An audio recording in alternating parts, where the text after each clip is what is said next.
Assalamualaikum warahmatullahi wabarakatuh. Selamat siang, perkenalkan nama saya Muhammad Bagas Dewangga. Di sini saya akan mempresentasikan materi minggu pertama sistem operasi.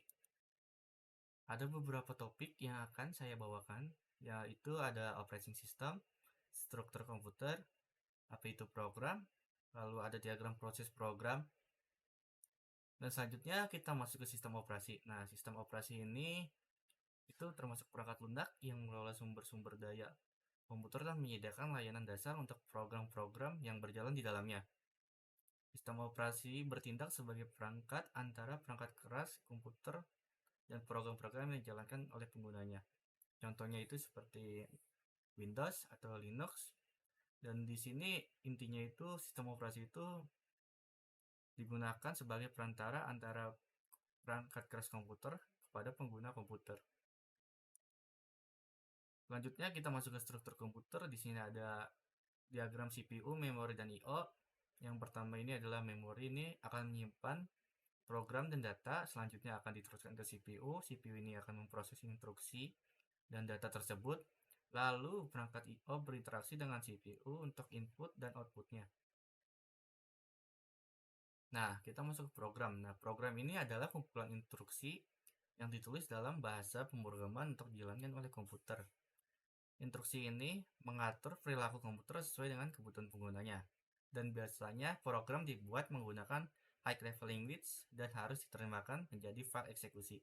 High level language ini sendiri adalah bahasa yang dimengerti oleh manusia, yaitu seperti bahasa Java, bahasa Python, dan lain-lain. Dan untuk itu karena komputer tidak bisa membaca HLL ini, maka akan diterjemahkan ke bahasa komputer, yaitu bahasa biner yang 1010 yang akan dapat dijalankan oleh komputer itu. Nah, selanjutnya kita masuk ke diagram proses program. Di sini ceritanya ada sebuah program baru yang belum dia apain, akhirnya dia akan disiapkan, hanya baru dipencet saja oleh usernya, lalu disiapkan dan program itu siap, lalu akan dimulai, lalu program itu running, dan jika sudah selesai akan diterminate. Nah, pada bagian running ini terdapat percabangan lain, yaitu ada event wait. Dan di sini event wait itu ketika program itu meminta inputan dari user, seperti mau dilanjutkan iya atau tidak, atau ingin kembali, atau ingin menutup, atau ingin menyimpan di situ.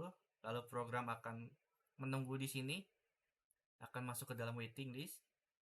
Dan di waiting ini, setelah user menjawab atau melakukan input, dia akan kembali ke proses status ready. Dan dari status ready sendiri akan dimulai lagi dan akan running lagi, lalu kalau selesai akan di terminate. Nah, selanjutnya ini adalah kondisi di mana jika ada program prioritaskan program, maka akan yang program tadinya running akan diinterrupt sebentar, yaitu diganggu atau diberhentikan sebentar, dan dia akan masuk ke dalam status ready. Sedangkan program yang prioritas akan masuk ke dalam status running hingga program prioritas itu kelar atau diterminate. Program ini masih tetap dalam status ready. Nah, jika program prioritas sudah diterminate, maka program yang tadi diinterrupt akan masuk kembali ke running. Jika sudah masuk running, dia akan dijalankan.